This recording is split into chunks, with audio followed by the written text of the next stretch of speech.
Welcome to Nasdaq Trade Talks. I'm your host, Jill Malandrino, Global Markets Reporter at Nasdaq. We're coming to you live for the second day of coverage from the 86th Annual STA Market Structure Conference. And helping me kick off coverage, we have Phil Mackintosh, who's the Chief Economist at Nasdaq. And we're going to take a look at the economics of trading. Phil, it's great to have you with me, as always. And this is not something that we talk about that much, but the actual economics behind trading and really what makes the market happen. One of the things that you talk a lot about in your newsletter is the rebate debate. Tell us more about that. Yeah, I mean, I guess what we've been doing a lot of lately is research with the data to try and understand what makes trading better for investors.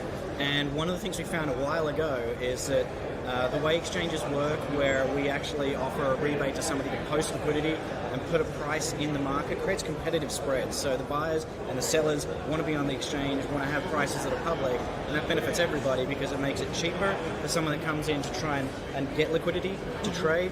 It makes it better for anyone that's trading off exchange too, actually, because the way that the US equity market works is everybody is held accountable by the exchange-led prices. So in the end of the day, if you can have rebate markets create tight spreads, it actually makes it cheaper for everybody to trade. We've also found when we did the research that it actually increases the depth of liquidity at those price levels as well. So not only is it cheaper to trade a little bit, but you can get more value traded as well. All right, and you also focused on stock splits in a recent newsletter. What were you looking at there? Yeah, so it's kind of unusual that the last 10 years has been a lot less stock splits than historically. It's really not normal. There's some research that shows from the Depression almost 80 years ago through to 2008, the average stock price in the US large cap was $35 to $40, and companies would keep splitting to get back to that level, and all of a sudden that stops. And so you've got a really strong drift higher in stock prices because there's no splits. You've got stocks like Amazon, nearly $2,000, Google, so $700, $800. And what that does, it creates some real tradability problems for the customers I talk to on the buy side trying to trade big institutional orders. And the reason is that we have a 1 cent spread or 1 cent tick, but not necessarily a 1 cent spread. So Amazon's an interesting example. It trades 60 to 80 cents wide. So the difference between the bid and the offer is 60 cents. At that point, the rebates that we just talked about, really from an economic perspective, are immaterial, so they're not really helpful to attract liquidity into the spread. But what's more important is the fact that in the American market, you only show investors the 100 share lots. Right. And that was done in the old days to make sure that there was some value on the touch. The trouble is with stocks like Amazon and Google, a lot of the time there's a better price inside that public spread that you have to kind of really concentrate to trade at. And so the industry has been looking at that. It's one of the topics that we're talking about here at STA, the odd lot problem. Should investors see where the odd lots are? Does it matter if it's like 1 share by 2 shares, 2 cents wide?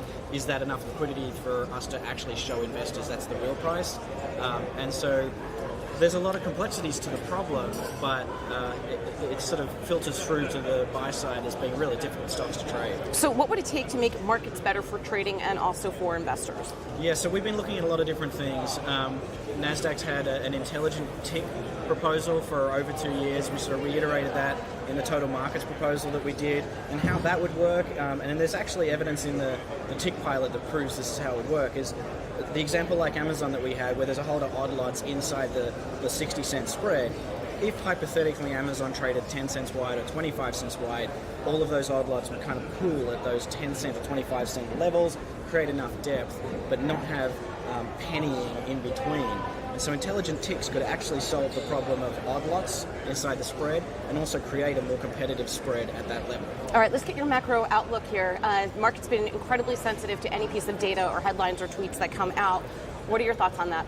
I mean, at last, right? Right. It's interesting. The Fed's been kind of negative. You can tell that by the fact that they've been reducing rates for the last 6 months. So they're looking at data that's pretty negative.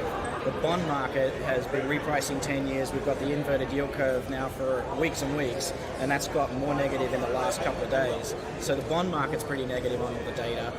The real question is, why is the stock market still so high? And I think the answer is the services sector data has been quite strong. In the US especially, services, it's enough to support employment, and full employment means that people are confident, and confident people spend money, and that's been the cycle that's actually supported companies and company earnings. The problem is right now, the global data, which is the more negative data, might be starting to filter through to America. The confidence level in America hasn't kept growing. It's sort of bounced around and sort of stalled a bit.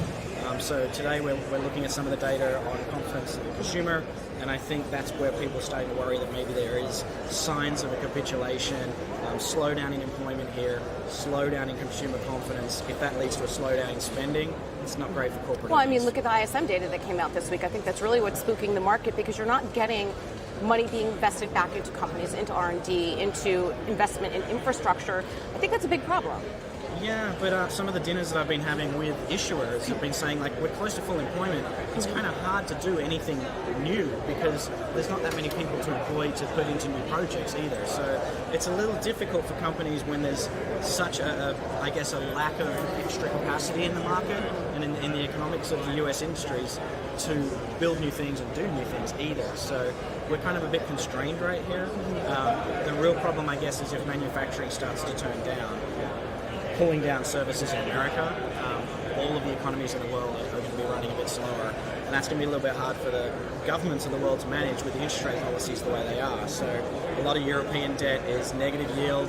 The US debt is actually now, in 10 years, is about 1.5%. That's extremely low interest rate. It's below inflation. You're not going to earn much money investing in bonds. So do you think that's why we're seeing the flows into American equities, because that's where you're going to get some kind of return? Yeah, American equities. I mean, emerging market GDP growth is actually still expected to be 4 to 5, so or higher in some countries. And I think that the risk assets are where the yield and the returns are going to be. But ironically, people are still so nervous that they're still putting money into debt. Right. Is your team starting to do any work around potential election results for 2020, or how, even running up into it, how polls can impact what's going to happen to the market? Yeah, not so much in terms of the directionality of flow, at least yet, but obviously the volatility's picked up. Right. And I think the closer we get to elections, the more likely we are to have news on the politics, news on proposals that might affect capital markets significantly, and just news on events that are going to be more binary in terms of whether they're really good or really bad for the US economy. So there's likely to be more volatility between here and sort of November next year. All right, Phil, thanks so much for catching up with us as always. And thank you for joining me from the STA Market Structure Conference. I'm Jill Malandrino, Global Markets Reporter at Nasdaq.